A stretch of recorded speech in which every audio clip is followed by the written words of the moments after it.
नमस्कार मंडळी, मी प्रज्ञा आपल्या ब्लॉगच्या पहिल्या एपिसोडमध्ये तुम्हा सर्वांचं खूप स्वागत करते. आणि आज आम्ही जाणार आहोत बेल्जियमला आणि 1 महिना आम्ही बेल्जियमला राहणार आहोत आणि आसपासचे कंट्रीज पण फिरणार आहोत, पण मेन बेल्जियममध्ये राहणार आहोत जास्तीत जास्त काळ.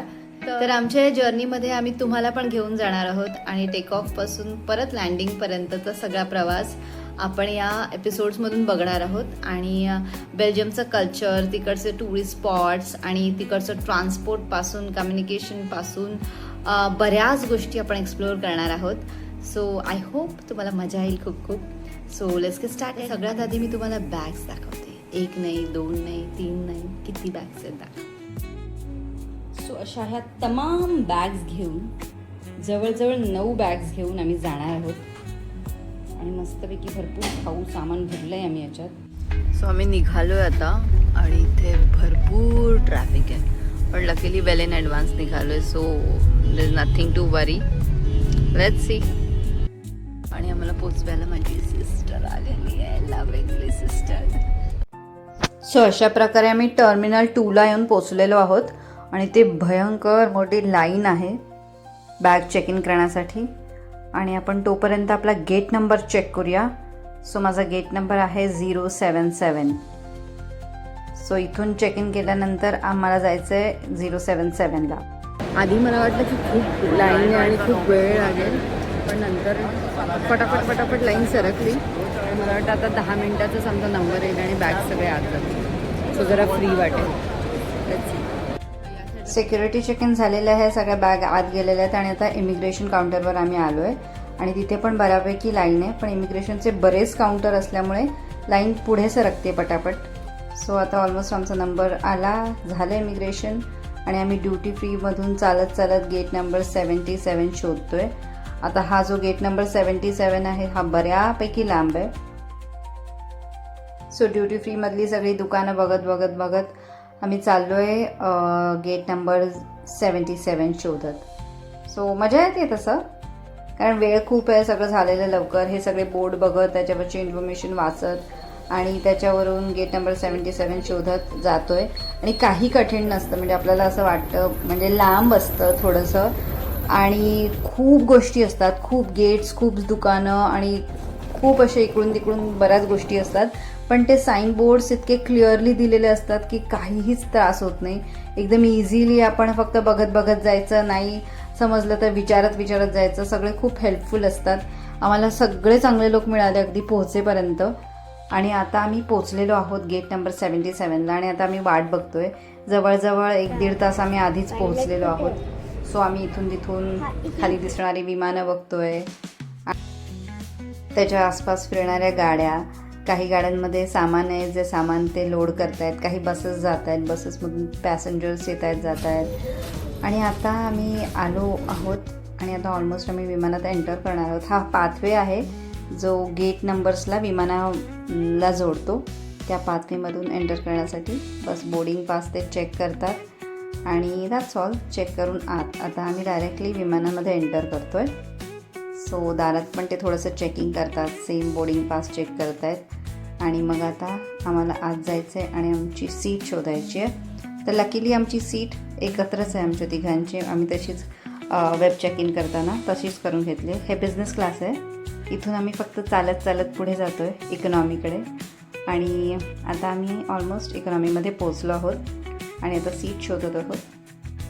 आणि आता सीट शोधून आम्ही तिथे वर बॅगा बिगा टाकून आरामात बसणार आहोत. So that's all. रात्रीची फ्लाईट असल्यामुळे दोघंही थकलेत आणि झोपलेले आहेत, पण फार काळ झोपायला मिळणार नाही आहे. आता लवकरच सकाळ होईल. झालेली ऑलमोस्ट 6 वाजलेले आहेत तिकडचे. सो सकाळ झालेली आहे, उजेड आलेला आहे आत. पण आम्हाला विंडो सीट नाही मिळाली, त्याच्यामुळे आम्हाला बाहेरचं काही दिसत नाही आहे. अंधारच दिसतोय अजूनही, कारण बऱ्याच जणांनी खिडक्या बंद ठेवल्यात आणि एखादी खिडकी उघडी असेल तर काही दिसत नाही आहे, फक्त थोडंसं ते स्विसचा लोगो दिसतोय आणि दॅट्स ऑल त्या विमानाचं. आणि आता ब्रेकफास्ट दिलेला आहे. ब्रेकफास्ट काही विशेष नाही आहे, काहीतरी सॉसेज आणि ऑमलेट आणि असे थोडेसे बन वगैरे आहे. सो असा बेसिकचा ब्रेकफास्ट आहे. आणि ब्रेकफास्ट खाऊन त्याच्यानंतर खेळून झालेलं आहे आमचं आणि मस्तपैकी व्हिडिओज बघून झालेले आहेत, मूवीज वगैरे, आणि असं सगळं करून आम्ही पोचलेलो आहोत. आणि आता उतरायची तयारी, बॅगा वगैरे काढलेल्या आहेत आणि उतरलेलो आहोत आम्ही झ्युरिक एअरपोर्टला, म्हणजे स्वित्झर्लंडमध्ये आम्ही उतरलेलो आहोत. आणि आता आमची पुढची फ्लाईट जी आहे ती 1.5 तासांनी आहे. आणि आम्ही आता आमच्या टर्मिनलला जाणार आहे. सो ते टर्मिनलला जाण्यासाठी ना आम्हाला मेट्रोने जावं लागणार आहे. सो आम्ही इथून आता शोधत चाललो आहोत, मेट्रोत बसलो आहोत. आणि आता मेट्रोने आम्हाला त्या टर्मिनलपर्यंत जायचं आहे आणि मग तिथून आमची दुसरी फ्लाईट असणार आहे. सो आम्ही मेट्रोत बसलो आहे आणि एक थोडासाच रस्ता आहे, काही फार वेळ मेट्रोत बसायला लागले नाही, हार्डली काही मिनिट्स बसायला लागले आणि आम्ही पोचलो होता तिकडे. आता ही मेट्रो थांबली आहे आणि झालं असं की आमची फ्लाईट डिले झाल्यामुळे आम्हाला जी पुढची फ्लाईट होती ती गेलेली आहे आणि त्याच्या पुढची फ्लाईटही गेलेली होती, कारण आम्हाला इथपर्यंत पोचायला वेळ लागला. 10 मिनिटात पोचणं शक्य नव्हतं, खूप मोठं एअरपोर्ट आहे. सो आता मला त्यांना रिक्वेस्ट करायची की मला पुढची फ्लाईट द्या म्हणून. सो इथे मी गेलेले आहे आणि इथे खूप चांगल्या बाई होत्या, त्यांनी आम्हाला एक फ्लाईट दिली, पण ती 4 तासानंतरची आहे. सो 4 तास आम्हाला इथे या एअरपोर्टवर टाईमपास करायचा आहे. So let's see. सो चाललो आहे आम्ही आता इकडे दुकानं बघत इकडे मस्त चॉकलेट फाउंटन आहे, दाखवत.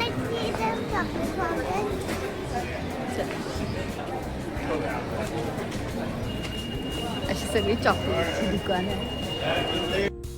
सो आमची फ्लाईट मेडिकल इमर्जन्सीमुळे मिस झाली आणि आम्हाला इनकन्व्हिनियन्स झाला, एवढे तास आता थांबावं लागणार आहे. सो त्याच्यासाठी त्यांनी आम्हाला एक फूड वाउचर दिलं आहे 60 फ्रँक्सचं आणि ते आम्हाला संपवायचं आहे. आणि त्याच्यासाठी आम्ही आलेलो आहोत बर्गर किंगमध्ये, काही कारण या दोघांना बर्गर्स खायचे होते. सो आता इथे आम्ही बर्गर्स खाणार आहोत आणि मस्तपैकी डिले साजरा करणार आहोत. बर्गर किंगमध्ये आम्ही वाटलेले ते ऑर्डर करून सुद्धा आमचे वाउचर्स अजूनही संपलेले नाही आहेत, अजूनही थोडे वाउचर्स बाकी आहेत. सो आता आम्ही स्टारबक्सला जाणार आहे आणि तिथे उगाचच काहीतरी घेणार आहे, ते वाउचर्स संपवण्यासाठी. चॉकलेट्स आणि पाण्याची बाटली आला पाहिजे आणि काहीतरी असं चॅटरपटर जे नंतर खाता येईल, स्टोअर करता येईल, कारण आता पोटात जागा नाही आहे अजिबात. बट त्यांनी मला असं सांगितलं की तुम्हाला आता हे वाउचर्स मिळालेत तर तुम्ही ते वेस्ट करू नका, जा कुठेतरी आणि घ्या काहीतरी. So I am heading toward Starbucks. सो स्टारबक्समध्ये पाण्याची बाटली आणि थोडंफार स्नॅक्स घेतले आणि तरी पण पैसे राहिले, ते संपवण्यासाठी चॉकलेट्स घेतलेले आहेत मी. आणि आता आम्ही दुकानं बघत पुढे चाललो आहोत. तर हे ना स्विसचे सोवेनियर्स आहेत, खूप सुंदर. तिकडच्या सगळ्या स्पेशल गोष्टींचे त्यांनी फ्रीज मॅग्नेट्स बनवलेत, त्यांच्या झेंड्याचे डिझाईनने काही बनवलेले आहेत फ्रीज मॅग्नेट्स. काही कुकू क्लॉक्स आहेत आणि बरंच वेगवेगळं आहे. घंटा पण आहे गाईच्या गळ्यातली आणि ह्या छोटे मिनिएचर्स आहेत गाईच्या. स्वित्झर्लंड याच्यासाठी डेअरी प्रॉडक्टसाठी खूप फेमस आहे आणि त्यांच्यासाठी गाय खूप इम्पॉर्टंट आहे. सो गाईचे मिनिएचर्स, चॉकलेट्स आहेत, लिकर आहे आणि ही घंटा आहे जी गाईच्या गळ्यात बांधतात, ती त्यांच्यासाठी खूप ऑस्पिशियस आहे. सो ती पण सुविनियर म्हणून आहे. आर्ट स्टफ आहे खूप छान, ब्युटिफुल. आणि स्वरोस्की माझं फेवरेट दुकान. आणि बाकीची दुकानं बघत आता ऑलमोस्ट फक्त 1.5 तास राहिले आमच्या फ्लाईटला. आणि सो आता मला चेक केलं पाहिजे की ह्या इंडिकेटरवर किती वाजता आम्हाला माहिती आहे किती वाजता फ्लाईट येणार आहे, पण कोणत्या गेटवर येणार आहे ते नक्की माहीत नाही आहे. गेट ए किंवा बी असं दिलं आहे, पण गेट ए एका दिशेला आहे आणि गेट बी दुसऱ्या दिशेला आहे, लेफ्ट राईट आहे. सो ते जाणून घेणं खूप इम्पॉर्टंट आहे की नक्की कुठे येणार आहे, एला का बीला. आणि इथे त्यांनी असं दाखवलं की 11:25ला म्हणजे एक्झॅक्ट त्यावेळेलाच ते डिस्प्ले होणार आहे. सो तोपर्यंत मला इथे थांबायचं आहे आणि चेक करायचं आहे की कधी ते डिस्प्ले करतील आणि कोणतं गेट असेल ते. 11:25ला तर 1-2च मिनिट आहेत. सो मी आता इथे अगदी डोळे लावून बसणार आहे की कुठे गेट आमचं असणार आहे ब्रसल्सच्या फ्लाईटचा, सो दॅट आम्हाला लगेच जाता येईल. आता ही फ्लाईट मिस नाही करून जाणार. सो लेट्स जस्ट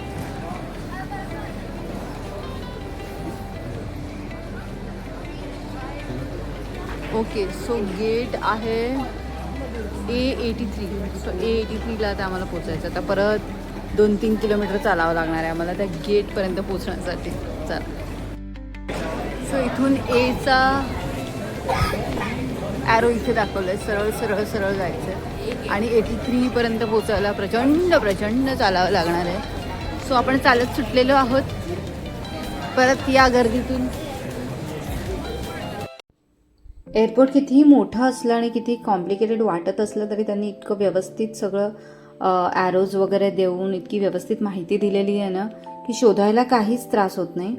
थोडंसं चालायला जास्त लागतं पण बाकी सगळं व्यवस्थित आहे. Everything is clear information. आणि ठिकठिकाणी उभी असलेले जे तिकडचे एम्प्लॉईज आहेत ते पण खूप हेल्पफुल आहेत. ते अगदी तुम्हाला मदत करतात. त्याच्यामुळे काळजी करण्याची काहीच गरज नाही आहे. आणि आता आम्ही ऑलमोस्ट पोचत आलो आहोत त्या गेटजवळ. येता येता आम्हाला विमानं दिसत आहेत कोणती ते बघत येतो आम्ही. आणि हे कुठलं विमान आहे? हे पण स्विस एअरलाइन्सचंच आहे. सो इथे आहे ना छानपैकी अशी लाईन लागलेली आणि त्यांनी आहे ना बाजूला जागा सोडली, तुम्हाला दिसत असेल. तर ती जागा कोणासाठी आहे ते, कोणाला घाई असेल तर पटापट जाण्यासाठी.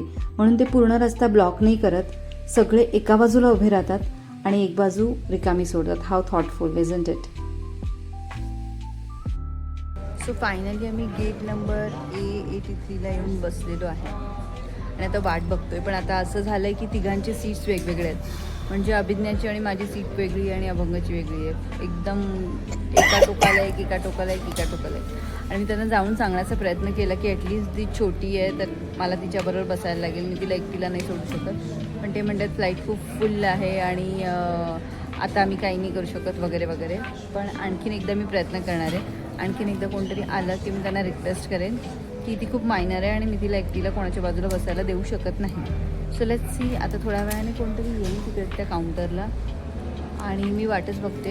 कोणतरी आलं की मी जाईन आणि त्यांच्याशी बोलेन आणि मग सीट काहीतरी ॲडजस्टमेंट करता येईल. Let's see. सो तोपर्यंत तिला एक प्ले एरिया दिसला. सो आम्ही थोडा वेळ थांबलो आणि तिकडे खेळली ती. कारण का प्रवास बराच झाला होता, चालणं बरंच झालं, तसं तिच्या मनासारखं काहीतरी करायला हवं होतं. सो मी 1-2 मिनटं थांबलो, तिला खेळू दिलं आणि मग खाऊ पण खाऊन झाला. आणि त्याच्यानंतर आम्हाला मस्त सरप्राईज मिळालं असं की त्या गेटवर लगेच त्यांनी चेंज केलं की हा गेट आता त्या फ्लाईटसाठी नाही आहे, हा दुसऱ्या फ्लाईटसाठी आम्ही दिला आहे आणि आता आमची फ्लाईट येणार आहे गेट नंबर 62ला. सो आता आम्हाला जस्ट ऑलमोस्ट 10 मिनिट्स आहे बोर्डिंगला. आम्ही बसलेलो निवांत की चला आता बोर्ड करायचंच आहे. पण त्यांनी चेंज केलं ते इंडिकेटर आणि आता आम्ही चाललो आहे गेट नंबर 62 शोधतोय. सो त्या 10च मिनिटामध्ये आम्ही पोहोचलो सुद्धा 62ला आणि आमचे सीट्स पण चेंज करून घेतले. आता अभिज्ञाला आणि मला सोबत सीट मिळाली आणि आता मी जातो आहे आमच्या छोट्याशा फ्लाईटमध्ये. छोटीशी फ्लाईट आहे. आय मीन डोमेस्टिक फ्लाईट कशी असते लहानशी, तसं छोटंसं विमान आहे. आणि आम्ही आत गेलो आता आणि आमचे सीट्स शोधतो आहे. अभंगाला आणि मला एकत्र नाही मिळाली. मला आणि अभिज्ञाला एकत्र मिळाली. अभंग एकटा बसेल आता, त्याचा तो मॅनेज करेल. सो शोधूया आता आणि बसूया. आणि बसल्या बसल्या अभिज्ञाला एक छोटंसं गिफ्ट मिळालं आहे. काहीतरी स्टिकरचा गेम आहे, पझल गेम आहे आणि छोटंसं सॉफ्ट टॉय आहे क्यूटचं, त्यांच्या विमानाचं छोटं मिनिएचर. आणि छान खेळते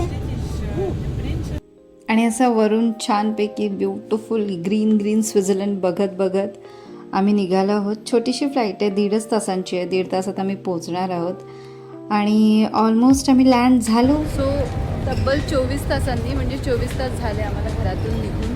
तर 24 तासांनी आम्ही पोहोचलो आहे ब्रसेल्स एअरपोर्टला फायनली. आणि आता इमिग्रेशनला जातो आहे. इमिग्रेशन आय होप लाईन नसली पाहिजे. आणि लकीली झालं असं की स्विसमध्ये त्यांनी आमचं इमिग्रेशन करून घेतलं होतं. मला वाटतं अजून एकदा असेल पण अजून एकदा नाही आहे.